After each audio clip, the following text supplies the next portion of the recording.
Happy New Year, and thanks for joining me through Journey Through the Word, a 366-day this year journey of reading the Word of God and really coming to know God better, to know ourselves better, and to live our lives differently.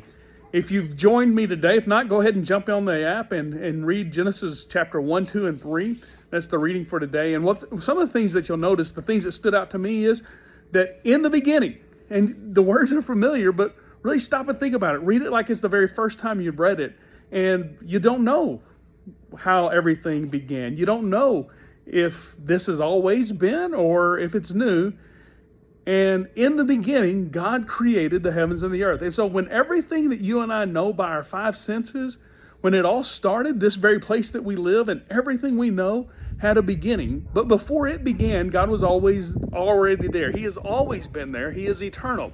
And in the beginning, God created. He made everything out of nothing. He started from scratch. Actually, not even from scratch. There was nothing there.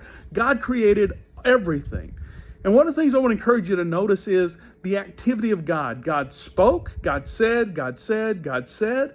God created, God made, God formed, God saw, God called. And it's the activity that just reminds us that in the beginning of everything is God.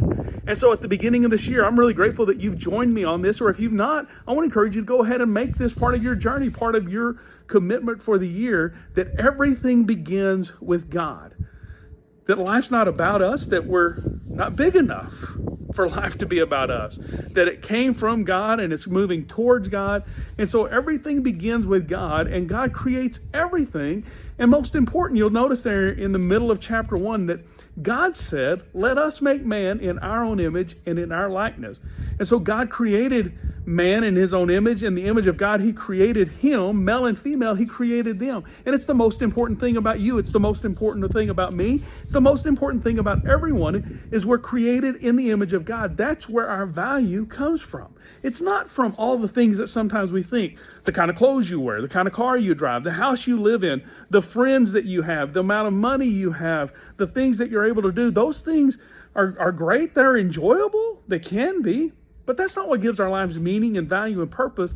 Our meaning, our value, our purpose comes from the God who made us. And that's the heart of made for more. That you and I were created for more than what this world has to offer, because this world is finite. It's going to come to an end.